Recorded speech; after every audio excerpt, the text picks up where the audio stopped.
तो final team के बारे में बात करेंगे आईपीएल 2024 के लिए, जहां पे हम एक तरह से प्रीव्यू कर रहे हैं और वो टीम होगी मुंबई इंडियंस। मैंने पिछले वीडियो में इस टीम के बारे में बताया था कि दी मोस्ट सक्सेसफुल टी20 फ्रेंचाइजी, और उसका रीजन ये अगर आप देखो तो आईपीएल ही नहीं बल्कि बाकी जो एक तरह से लीग खेल रहे हैं या फिर अभी वुमेन्स प्रीमियर लीग भी हो रहा है, हर जगह पर आप देखो ट्रॉफी जीते हुए हैं और वन ऑफ द मोस्ट अगर कहें डिस्ट्रक्टिव फ्रेंचाइजी है टी20 क्रिकेट में। और ऑब्वियसली जब आप आईपीएल में आओगे तो डेफिनेटली आप चेन्नई को इनके साथ साथ ही रखोगे, क्योंकि वो भी एक तरह से बराबर पे चल रहे हैं, 5 टाइम चैंपियन दोनों ही है। But I think Mumbai Indians ने आई थिंक जो पिछले कुछ सालों में और स्पेशली अगर आप देखो 2013 से लेके 2020-21 तक जो उन्होंने एक तरीके से अपनी कहेंगे पकड़ बनाई थी, वो नेक्स्ट लेवल थी। और अभी भी शायद वही कोशिश करेंगे कि जो एक तरीके से आईपीएल में थोड़ी सी गिरावट आई है उनके परफॉर्मेंस में, चाहे 2021 देखिए, 22 देखिए, 23 में हालांकि टॉप 4 में एंटर किए थे, बहुत बड़ी अचीवमेंट थी। तो उसको एक तरीके से दोबारा से कोशिश करेंगे कि जो गोल्डन पीरियड था आई थिंक उससे पहले का वहां तक एक तरह से लेके चले। उसी टीम के बारे में बात करेंगे। हालांकि ऑप्शन से पहले और ऑप्शन के बाद काफी कुछ चीजें घटी हैं, जिसने एक तरह से कहेंगे थोड़ा सा एमआई फैंस को और एमआई पल्टन को हिला के रख दिया है, और कहीं ना कहीं थोड़ा सा वहां पर डिस्टर्बेंस जरूर है। ऑब्वियसली आपको पता होगा कि हार्दिक की जो एक तरह से री एंट्री होती है इस टीम में, 2 सीजन एक तरह से गुजरात में जाके कैप्टनसी करते हैं और उसके बाद रिटर्न करते हैं यहाँ पे, और उसके बाद फिर आप देखो जिस तरह से इनको कप्तानी एक तरह से मिलती है, रोहित शर्मा को आज कप्तान एक तरह से हटाया जाता है और हार्दिक को वो अपॉर्चुनिटी मिलती है। काफी एक तरह से फैंस निराश होते हैं, क्योंकि मुंबई इंडियंस को मुंबई इंडियंस द ब्रांड बनाने में रोहित शर्मा का एक तरह से बहुत बड़ा हाथ रहा है। डेफिनेटली सचिन तेंदुलकर और भी बड़े क्रिकेटर उस टीम में रहे हैं, बट रोहित शर्मा का जो इम्पैक्ट रहा है वहाँ पे आई थिंक वो नेक्स्ट लेवल रहा है। और उसी वजह से शायद रोहित शर्मा के फैंस जो कि काफी नाखुश थे एमआई जो फ्रेंचाइजी है उनसे, और साथ ही हार्दिक पांड्या से भी, कि जिस तरह से रोहित को वहां पे ट्रीट किया गया। और अभी भी देखो शायद काफी फैंस एक तरह से नाखुश ही हैं। काफी एक तरह से रूमर्स आ रही थी कि रोहित शर्मा हो सकता है अलग टीम में एक तरह से ट्रेड हो जाए, किसी दूसरी फ्रेंचाइजी में चले जाए। बट फाइनली आप देखो तो मुंबई इंडियंस के साथ ही जुड़े हुए हैं रोहित शर्मा। पता नहीं अगले सीजन हो सकता है कि वो किसी दूसरे टीम में हो, क्योंकि जिस तरह से चीजें घटी है। और सिर्फ रोहित शर्मा ही नहीं, कुछ और भी खिलाड़ी है जो कि खुश नहीं थे इस डिसीजन से। उन्होंने सोशल मीडिया के थ्रू अपनी जो एक तरह से नाराजगी वो दिखाई भी थी। नाम यहाँ पे नहीं लेना चाहूंगा, ऑब्वियसली आप लोगों को पता ही होगा।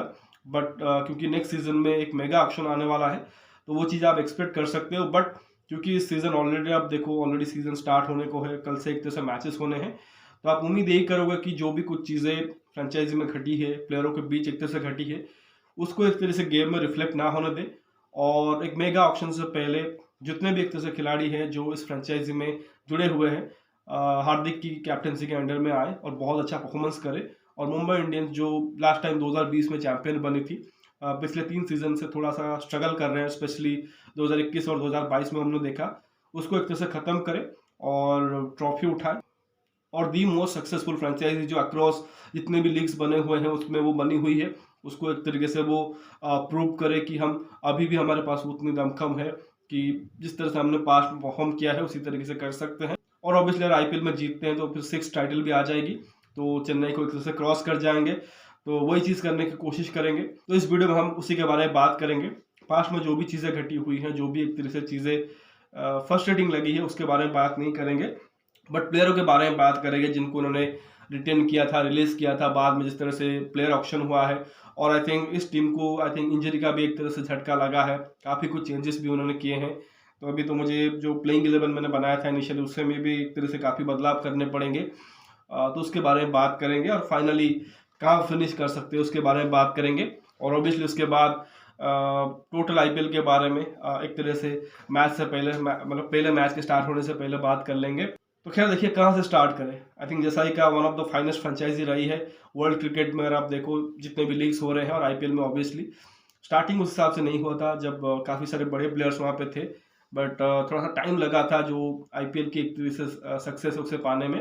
2010 में फाइनल खेले थे बट वो हारे थे, फिर 2013 में जाके जीते, तो थोड़ा सा टाइम लगा, बट जब जीते तो फिर लगातार जीतते गए। 13, 15, 17, 19, 20, 8-10 सालों के एक तरह से स्पैन में उन्होंने 5 ट्रॉफियां जीत ली, और सारे के सारे ट्रॉफी रोहित शर्मा की कैप्टनसी के अंडर में ही आए हैं।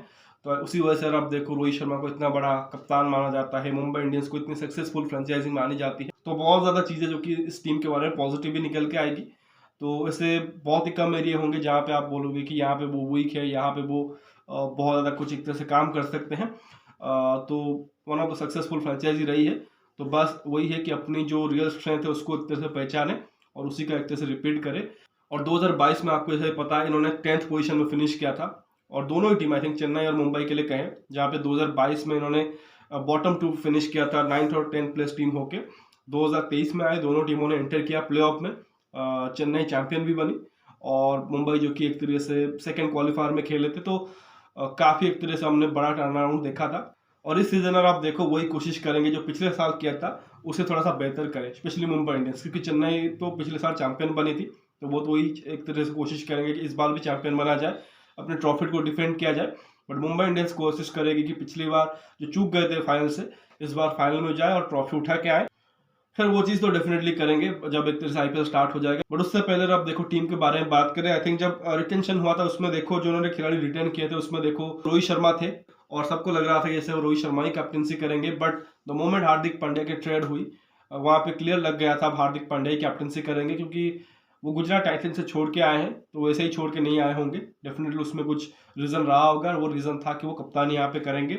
इसके अलावा देखो तो बेबी एबी डोएल रबीज जिन्हें माना जाता है साउथ अफ्रीका के यंग सेंसेशन, उनको रिटेन किया है। फिर तिलक वर्मा थे, निहाल वडेरा थे, सूर्य कुमार यादव मिस्टर 360 डिग्री, जो आई थिंक कहेंगे कि मुंबई के कैंपेन में एक बहुत बड़े प्लेयर होंगे। इसके अलावा Ishan Kishan wicket keeper batsman, फिर विष्णु विनोद जो उनके बैकअप होंगे। Left arm seamer Jason Behrendorff को भी रखा हुआ था, but I think last moment पे शायद वो बाहर हो गए हैं इंजरी के चलते शायद, और उनके जगह पर आप देखो तो इन्होंने एक और लेफ्ट आर्म सीमर लाए हैं, वो है ल्यूक वुड, इंग्लैंड के गेंदबाज, दी 100 का पार्ट रह चुके हैं, पीएसएल में भी खेल रहे थे और शायद बिग बैश लीग का भी हिस्सा थे, तो T20 क्रिकेट का एक तरह से उनको अंदाजा है, तो लाइक टू लाइक एक तरह से रिप्लेसमेंट लाए हैं। इसके अलावा देखो आकाश मधवाल पिछले सीजन में बहुत अच्छा किया था, और इस सीजन में भी आई थिंक उसी प्रकार का एक तरह से उनसे उम्मीद होगी। फिर टिम डेविड होंगे, कैरन पोलार्ड का एक तरह से कहेंगे कि रिप्लेसमेंट थे, जब उनको एक तरह से मेगा ऑप्शन से पिक किया था, और वो काफ़ी हद तक उस रोल में एक तरह से फिट दिख रहे हैं। सैम्स मुलानी, इसके अलावा पीयूष चावला, इनको अभी भी एक तरह से बैक किया है। Kumar Kartikeya left arm spinner है। अर्जुन तेंदुलकर को अभी भी रखा हुआ है। फिर हार्दिक पांड्या, जैसा ही कहा कि बतौर कप्तान ट्रेड हुए हैं गुजरात से। रुमर शेफर्ड को भी इन्होंने एक तरह से ट्रेड किया था LSG से, तो एक बॉलिंग ऑलराउंडर के रूप में आए थे। और फिर जसप्रीत बुमराह, तो जसप्रीत बुमराह पिछले सीजन में नहीं थे, तो काफ़ी बड़ा झटका उनके लिए था, बट इस सीजन वो कम बैक कर रहे हैं। तो पिछले टाइम में जसप्रीत बुमराह को मुंबई ने मिस जरूर किया है, बट इस बार अब देखो वो उम्मीद करेंगे कि जसप्रीत बुमराह फुल्ली फिट होके आए और मुंबई के लिए एक तरह से वो सफलता लाए। खैर अगर इनकी रिलीज भी देखिए, वो भी एक तरह से काफ़ी लंबी चौड़ी है।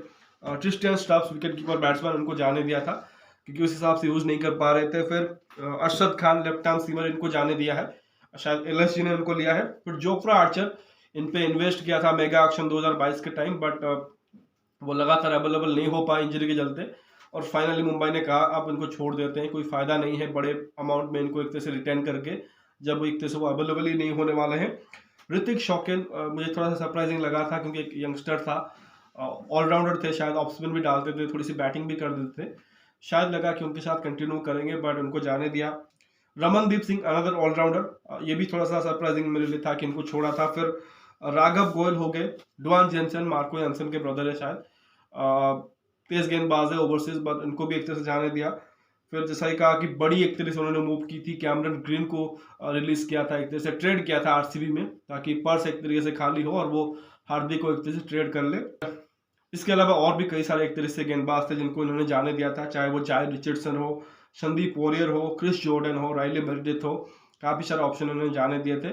और आई थिंक 4 रोबोट स्लॉट खाली थे, टोटल 8 प्लेयर एक तरीके से भरने थे इनको। और पर्स देखो 17.75 CR, तो कोई बहुत बड़ा अमाउंट था नहीं, और काफ़ी सारे इनको प्लेयर को भरने थे, स्पेशली पेस बॉलिंग डिपार्टमेंट में। तो इन्होंने क्या कुछ किया ऑप्शन में, उसके बारे में आपको बताता हूँ। हालांकि इनके पास बहुत बड़ा अमाउंट तो था नहीं, तो उसी वजह से कोई बड़े प्लेयर के पास तो जा नहीं सकते थे, बट कुछ उन्होंने बहुत इंटरेस्टिंग पिक किया, और जो कि कम प्राइस में अच्छा पिक्स हो सकते हैं, जैसा कि दिलशान मधुशंका 4.6 CR में उनको मिल गए, अच्छे खासे गेंदबाज है श्रीलंका के, बट अभी रिसेंट अपडेट ये है कि वो भी इंजर्ड हो चुके हैं और उनको रूल्ड आउट कर दिया गया है, और उनके जगह पे आई थिंक क्वेने मपाका, ये साउथ अफ्रीका के अंडर 19 सेंसेशन है। अगर आपने रिसेंट टाइम में जो अंडर 19 वर्ल्ड कप हुआ, जिसमें I think south Africa Indian team का एक तरह से सेमीफाइनल मैच था, इंडियन टीम के हाथों उनको हार का सामना करना पड़ा, बट उस कैंपेन में आप देखो मपाका का आई थिंक बहुत ही अच्छा एक तरह से वर्ल्ड कप गुजरा था। अगर आपने फॉलो किया होगा, उनको देखा होगा, लेफ्ट आर्म सीमर एक बहुत ही एग्रेसिव गेंदबाज है, अच्छी खासी बॉलिंग कर रहे हैं। तो अगेन मधुशंकर की जगह पे उनको लिया है, again another like for like replacement, तो उनको लिया है। काफी एक तरह से जल्दी एक तरह से रिप्लेसमेंट अनाउंस किया है मुंबई इंडियंस ने। चाहे जेसन बेरेंडॉफ का देख लो, ल्यू कूड को लाए थे, और उसके तुरंत बाद अब देखो मधुशंकर की जगह पे मफाका को लाए हैं। तो आई थिंक एक अच्छी पिक है। और फिर श्रेयस गोपाल सिर्फ 20 लाख में मिल गए, maybe as backup option for Piyush Chawla. Nuwan Thushara, ये बलिंगा टाइप के गेंदबाज है, थोड़ा सा अनऑर्थोडॉक्स एक्शन है, जैसे पथिराना है चेन्नई में, उसी टाइप के थोड़े से गेंदबाज है। थोड़ा सा साइड आर्म एक्शन है। तो नुआन तुषारा मालिंगा के टाइप के। तो मुंबई में मालिंगा की वापसी हो गई है कोचिंग स्टाफ में, तो नुआन तुषारा को भी उन्होंने लिया है। उनको 4.8 सीआर में मिल गए। फिर जराल कॉर्जी, ये थोड़े से डेल्स्टर लाइट लगते हैं, उन्हीं के तरह का अग्रेशन, काफी जबरदस्त गेंदबाजी करते हैं। हालांकि अभी एक्सपीरियंस उतना नहीं है, बट जितना खेलते जाएंगे उतना बेहतर होते जाएंगे। शायद अभी इनिशियल मैचेस के लिए शायद अवेलेबल नहीं होंगे, कुछ इंजरी इशू के चलते, बट इनको रखा हुआ है अभी। फिर मोहम्मद नबी, बहुत ही एक्सपीरियंस गेंदबाज है, ऑलराउंडर कहें, T20 फॉर्मेट का काफी एक्सपीरियंस है। हालांकि मुंबई इंडियंस में स्टार्टिंग तो नहीं करेंगे, बट एक बैकअप के तौर पर उनको रखा हुआ है कि अगर जरूरत पड़ी तो स्पिनिंग ट्रैक में उनको खिला लेंगे। और शिवलिक शर्मा, अंशुल कंबोज, और फिर नमन धीर, ये कुछ डोमेस्टिक के प्लेयर हैं। तो आई थिंक जो उनको कुछ पेस बॉलर खरीदने थे, बहुत ही हाई प्रोफाइल नाम के पीछे नहीं गए हैं, और वो उनके रेंज से भी बाहर है। चाहे मिचेल स्टार्क हो, पैट कमिंस हो, वो तो 20-20, 23-23 करोड़ में एक तरह से बिके हैं, और उनके पास तो कुल 17-18 करोड़ ही थे। तो 4-5 करोड़ वाले काफी गेंदबाजों को लिए हैं, और काफी अच्छे खिलाड़ी को भी उन्होंने एक तरह से लिए हैं। तो आई थिंक वो चीज देखने में अच्छा लगा। जहां तक इनकी स्ट्रेंथ, वीकनेस और स्ट्रैटेजी की बात करें, देखिए स्ट्रेंथ में मुझे लगता है कि देखो, तो आई थिंक एक रेप्यूटेड फ्रेंचाइजी, एक बड़ी फ्रेंचाइजी, तो उनका डेफिनेटली एक तरीके से एक वे होगा जिस तरह से वो फ्रेंचाइजी को चलाते हैं। ऑब्वियसली पिछले कुछ सीजन में उस हिसाब से रिजल्ट नहीं आए हैं, बट उम्मीद ये करेंगे अच्छा खासा कमबैक करें। अगर देखो इनकी स्ट्रेंथ है, आई थिंक अगर आप देखो इंडियन कोर बहुत अच्छा है, स्पेशली इन बैटिंग देखो, रोहित, ईशान, हार्दिक जुड़ गए हैं, सूर्य कुमार यादव, तिलक वर्मा, निहाल वडेरा, तो काफी जबरदस्त इंडियन कोर है बैटिंग में, जो कि बैटिंग पावर हाउस है।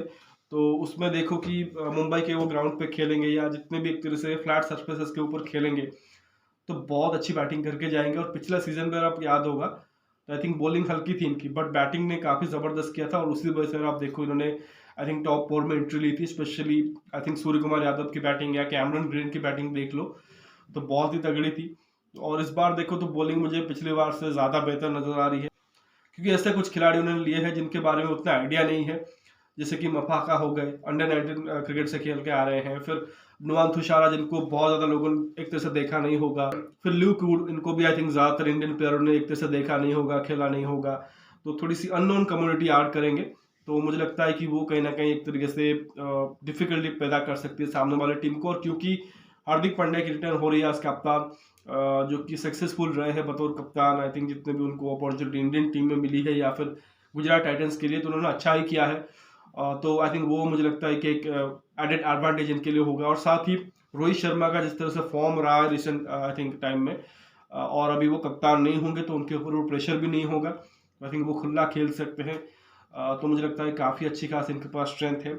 अगर वीकनेस की कहीं पर बात करेंगे तो थोड़ी सी इनएक्सपीरियंस है इनकी बॉलिंग अटैक, तो क्वालिटी है बट इनएक्सपीरियंस है, तो वो आई थिंक एक चीज़ है जहाँ पे आई थिंक वो मार खा सकते हैं। सपोज कि उस हिसाब से परफॉर्म नहीं कर पाए, बुमराह को उस हिसाब से सपोर्ट नहीं मिला, तो हो सकता है इनकी बॉलिंग जो कि वो थोड़ा सा वीक पड़ जाए। तो फिर मुझे लगता है कि उसी के अराउंड उनको स्ट्रैटेजी बनानी पड़ेगी, कि जिस तरह से जसप्रीत बुमराह एक तरह से लीडर ऑफ द अटैक होंगे, और साथ ही उनको बाकी गेंदबाजों को उस हिसाब से यूज़ करना है। और मुझे लगता है कि हार्दिक पांड्या वो चीज़ कर देंगे, और ऑब्वियसली हार्दिक पांड्या के आने से आई थिंक उनको थोड़ी सी बॉलिंग में भी हेल्प मिल जाएगी, क्योंकि हार्दिक भी नई बॉल के साथ बॉलिंग करते हैं, और जिस तरह से उन्होंने काफ़ी यंग प्लेयरों पे इन्वेस्ट किया है स्पेशली विद बॉलिंग, तो उनको भी देखना पड़ेगा। तो स्ट्रैटेजी मुझे लग रहा है कि अच्छी खासी वो बनाएंगे, जिसमें वो माहिर हैं, क्योंकि एक तो उनकी जो एक तरह से खोज रहती है प्लेयरों की, जो स्काउट्स रहते हैं वो अच्छा करते हैं, जो जितने भी एक तरह से वो गेंदबाज रिप्लेसमेंट के तौर पे भी लाए हैं वो अच्छे खासे ही हैं, तो उनसे एक तरह से बेस्ट निकालने की कोशिश करेंगे। तो अगर हम देखें कि क्या एक तरह से प्रोबेबल प्लेइंग 11 बन सकती है मतलब करंट सिचुएशन में, क्योंकि जो मैंने आपको टीम दी है वो तो खैर पहले ही एक तरह से बनाई हुई थी, बट अगर अभी के टाइम से हिसाब से देखें तो आई थिंक जो बेस्ट 11 होगी इनके लिए, वो देखो रोहित शर्मा और ईशान किशन ओपनर होंगे, सूर्य कुमार यादव नंबर 3 पे है, बट शायद उनको अभी तक एनसीए से क्लियरेंस नहीं मिली है, थोड़े से अभी भी इंजरी इश्यूज हैं, तो हो सकता है कि पहले कुछ मैचेस मिस करे। तो उस केस में मुझे लगता है कि शायद वो विष्णु विनोद या निहाल वडेरा को ट्राई कर सकते हैं या फिर बेबी अभी को भी खिला सकते हैं। तो अभी उसके बारे में बात करेंगे, बट फिलहाल के लिए सूर्य कुमार यादव को 3 पर रखते हैं, फिर तिलक वर्मा एट 4, हार्दिक पांड्या एट 5। गुजरात के लिए वो नंबर 3-4 पे बतौर एंकर खेल रहे थे मिडिल ऑर्डर में, बट यहाँ पे उनको आज फिनिशर खेलना पड़ेगा क्योंकि ऑलरेडी इनके पास टॉप ऑर्डर में काफी प्लेयर है। फिर टीम डेविड एट 6। फिर नंबर 7 पे फिलहाल मैंने रोमरियो शेफर्ड / मोहम्मद नबी किया हुआ है। एक आपको ऑलराउंडर चाहिए होगा, अगर आप स्पिनिंग कंडीशन में खेल रहे हो तो मोहम्मद नबी के साथ जा सकते हो, और अगर आप नॉर्मल विकेट के ऊपर खेल रहे हो तो फिर रोमरियो शेफर्ड को भी खिला सकते हो। फिर पीयूष चावला / श्रेयस गोपाल, तो डेफिनेटली एक स्पिनर को आप खिलाओगे, और मुझे लगता है कि वो इनिशियली पीयूष चावला होंगे, या फिर कुमार कार्तिकेय की तरफ भी देख सकते हो। जसप्रीत बुमराह, आकाश मडवाल और फिर दिलशान मधुशन का इनिशियली रखा था, बट अब लग रहा है कि शायद उसमें आप लुक वुड को या जरार्ड कॉर्जी, इवन मफा का भी एक तरह से आड़ हो सकते हो उस पोजीशन के ऊपर। तो आई थिंक कुछ भी कॉम्बिनेशन ट्राई कर सकते हो, और फिर इम्पैक्ट प्लेयर के रूप में निहाल वडेरा को वो नंबर 7 नंबर 6 वाला स्लॉट दे सकते हो बैटिंग के वक्त, तो जिससे कि नंबर 8-9 तक आपके पास अच्छी खासी बैटिंग हो जाएगी। और जो बात कर रहा था इनिशियली, जब सूर्य कुमार यादव नहीं होंगे तो सब आप क्या कर सकते हो कि आप जैसे कि बेबी अभी को खिला रहे हो, तो आई थिंक वो भी कॉम्बिनेशन रख सकते हो कि डुअल ब्रेविस को वहाँ पे ऐड कर दो और नीचे किसी इंडियन गेंदबाज को खिला दो, या फिर अगर आपको इंडियन बैट्समैन ही चाहिए तो तिलक को 3 कर सकते हो, 4 पे हार्दिक हो जाएंगे, और विष्णु विनोद को आप आई थिंक नंबर 5-6 पे रख सकते हो, क्योंकि पिछले सीजन में उन्होंने आई थिंक 1-2 मैचेस खेले थे और बहुत अच्छी बैटिंग भी की थी, तो उतना कोई प्रॉब्लम नहीं होगा मुंबई के लिए। और जहाँ तक प्रेडिक्शन का सवाल है, मुझे लग रहा है कि ये पोटेंशियल आईपीएल विनर है। इस बार मुझे लग रहा है कि मुंबई इंडियंस का जो एक तरह से रियल अवतार है वो हम देखने को मिलेगा। हालांकि रोहित कप्तानी नहीं करेंगे, हार्दिक कप्तान होंगे, बट आई स्टिल बिलीव कि ये टीम जो कि टॉप 4 में एंटर करेंगी और मोस्ट लाइकली ट्रॉफी भी उठाते हुए आपको दिख सकते हैं। और यही रीज़न था कि मैं जो चौथी टीम है उसके लिए थोड़ा सा हिचक रहा था कि लखनऊ को लूँ या गुजरात को लूँ या राजस्थान को लूँ, क्योंकि मुझे लग रहा था कि मुंबई इंडियंस के पास इस बार वो दमखम है, इस बार वो फायर पावर है, जिससे कि वो एक तरह से टॉप 4 में एंटर कर ले, और वंस वो टॉप 4 में एंटर करती है तो फिर दिक्कत होता है किसी भी टीम के लिए। तो इस बार तो मुझे लग रहा है कि वो चैंपियन बन सकते हैं, तो लेट्स सी कि क्या करते हैं। तो फिलहाल इस वीडियो बस इतना ही, सारे के सारे टीमों के बारे में आपको बता लिया है, तो होपफुली आपको पसंद आया होगा। तो ज़रूर वीडियो को लाइक करिए, साथ ही चैनल को सब्सक्राइब करें और दोस्तों को शेयर भी कर दीजिए। कमेंट सेक्शन में अपना ज़रूर एक तरीके से प्लेइंग 11 बताइए मुंबई इंडियंस का, और अगर आप मुंबई इंडियंस के फैन हो तो आप ये भी बताइए कि आप अभी भी मुंबई इंडियंस को उसी पैशन के साथ सपोर्ट कर रहे हो कि नहीं, क्योंकि ऑब्वियसली रोहित का और हार्दिक का जो भी एक तरह से डिसीजन रहा है, मतलब उनको लेके जो डिसीजन रहा है वो कहीं ना कहीं हर्ट किया होगा ज़रूर, बट यही एक्सपेक्ट करेंगे आप एक तरीके से अच्छे से आपकी फ्रेंचाइजी को एक तरह से सपोर्ट करो और मुंबई इंडियंस को ट्रॉफी उठाता वो देखो। अगले वीडियो में ऑब्वियसली अगर आप देखो कल से मैच है तो उस मैच के बारे में बात करेंगे, और जो भी एक तरीके से चीज़ें घटी हुई है उसके बारे में बात करेंगे। तो फिलहाल इस वीडियो में बस इतना ही। नोटिफिकेशन की घंटी दबा लीजिए ताकि हर एक वीडियो की अपडेट आपको टाइम पे मिलती रहे। अगले वीडियोस में ऑब्वियसली जिस तरह से मैचेस होते रहेंगे उसके बारे में बात करते रहेंगे। तो बाकी मिलते हैं अगले वीडियो में, तब तक धन्यवाद, जय हिंद।